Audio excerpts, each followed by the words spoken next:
If you want to maybe apply to do a bachelor's degree in law, like she said, you will need to have an IELTS band score of 7, right? Yes. Then you need your WAEC. Yeah, we use WAEC in Nigeria. They use USCE. USCE. Yes. Yeah, so that's what they use in Uganda and Kenya. Hello guys, and welcome back to Ekman TV. In this video, I'm going to be comparing the bachelor's degree program between Australia and Africa. And I won't be doing that alone. With me here is Ashely. She's my friend. Hello. Yeah. So she's doing her undergraduate program here in Griffith, and she's studying law. So if this is something you are interested in learning, sit back and enjoy. So Ashely applied from Uganda. She's actually from Kenya, but she applied from Uganda to come here to study at Griffith. So Ashely, tell us about your application process and how everything went, the documents you had to submit and stuff like that. Initially it was not easy. I was told I was to study in Australia. So I went online, I went to different universities. I tried New South Wales, I tried Griffith University online. And there was no success in it because I did not know what I was doing, honestly. And then my mom got in touch with an agency, it's in Uganda and Kenya also, Australian education consultants. And through the agent, I was able to know what I needed to apply. Initially it was the IELTS test, the IELTS test. And for bachelor's degree, you need like a band of 7.0, and I had to do like 3 times. Like I did really well if I was doing a normal degree, but for law and medicine, you have to have a band, like a total band of 7.0, and the other bands have to have like a 6.5. And then she asked for my results. In Uganda we have O-level and A-levels, and that's for so you do UCE, Uganda Certificate of Examination, and then A-level, it's Uganda Advanced Certificate of Examination. She asked for that. So I went to the Ministry of Education to correlate the results for from Uganda to Australia at the same time. What else did she ask for? So you got your IELT, yes, like your English test, yes, right? Yes. Then you got your O-level or A-level? O-level, yes. Okay, A-level English test, yes. And was there kind of maybe statement of purpose, or yes, was there a transcript required, stuff like that? Yes, I remember she asked me for statement of purpose. The university needed that, so I wrote it. I wanted to join the university. Yes, pretty much. That was it in the beginning initially, like that was it. Yeah, but then she applied, then there's an application fee which I had to pay for. But do you remember how much the application cost? I don't remember. I think it's $50 or $100, around there. Okay. That's really the price. I don't remember quite well. Okay. Yes. Okay, so like translating this to Nigerian context, if you want to maybe apply to do a bachelor's degree in law, like she said, you will need to have an IELTS band score of 7, right? Yes. Then you need your WAEC. Yeah, we use WAEC in Nigeria. They use USCE. USCE. Yes. Yeah, so that's what they use in Uganda and Kenya. Uganda and Kenya, right? Yeah. Okay, so Nigeria we use WAEC and NICO, but I think WAEC will be preferred because there are also other countries writing it. And your transcript, your application fee, agency fee, and that's just pretty much it. Okay, now Ashely, how long is your program here in Griffith?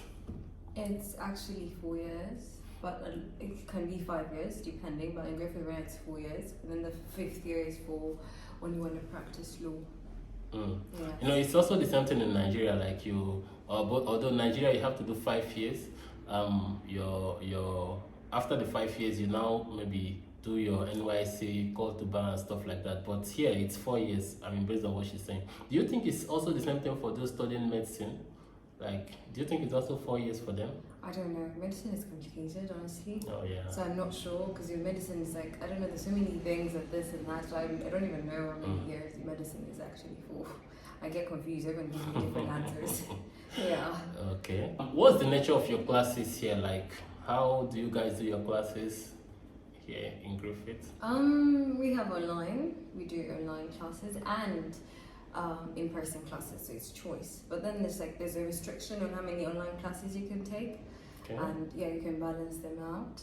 Yes, I have classes from Monday to Friday except Thursdays, and it's for 2 hours per day, and that's really done. But then we have recorded lectures, So mostly the classes are just workshops where they just explain what's in the recorded lectures here and there. Yeah, basically. So you have to do your readings before the lecture. You have to listen to the lecture recordings and do your readings before the different workshops. So it's either online and or in person, but attendance is not really mandatory, but it's really important for you to go to class. So like how easy it is for you to interact with the lecturers? I mean, like, since you have to do some online classes, if you have a question or maybe you have a problem with a particular subject area, so how easy it is to interact with the lecturers? Do you need to come to school to talk to them, or do you need to maybe send an email? How do you do that? You can actually send an email. You can send an email to them, or most times they have their contact details on the school portal actually. So they have like their phone numbers and their emails in case. Phone numbers. You can call them. Yes, you can call them, or you can actually make an appointment with them on campus.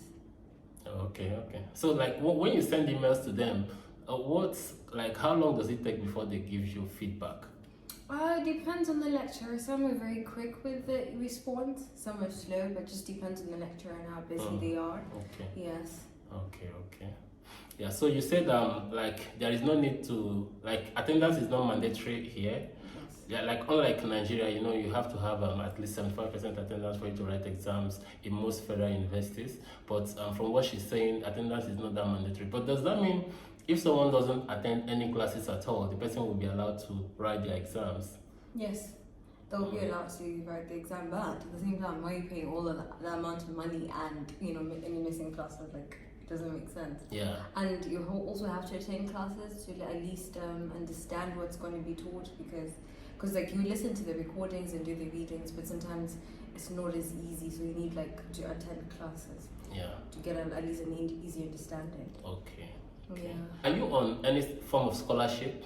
No, I'm not actually. Okay, so that means you have to work and maybe So like, how do you describe your work-life balance? Does your school, like, do you have to do a lot of work in school and then you have no time to work? How do you describe the balance between your work life and your academic life? Actually, the problem. Okay, the thing is,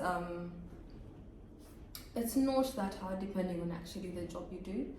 Like, I did a cleaning job, which is actually okay. It's not really time consuming, and also because the classes are 2 hours per day, but then also the classes being in the morning are not really, sometimes the schedules conflict with the work schedule, so getting a job is sometimes not easy because of like the conflicting schedules here and there with school.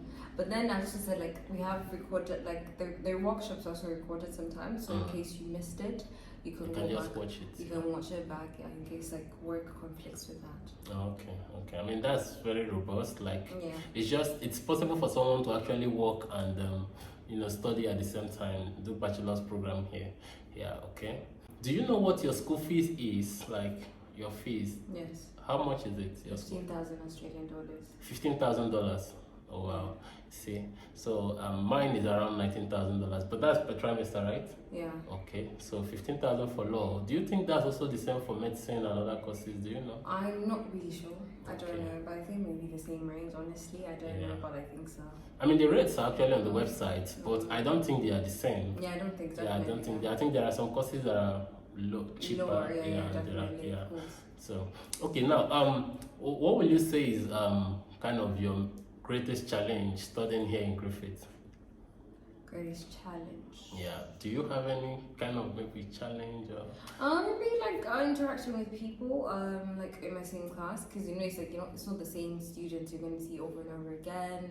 Sometimes you see a different face, and it's like really nice to have a friend to help with assignments. Honestly, not really like just in case you're behind, or in case you need to catch up, or like just need more understanding. So it's just nicer to have like a friend, or it's just someone in every course unit, just one person is like really enough. Okay. Yeah. So I think that pretty much covers what you need to know if you actually want to go through an undergraduate study in Australia, particularly Griffith University. So if you love this video, please like, comment and subscribe, and I'll be seeing you guys next week. Thank you and bye-bye.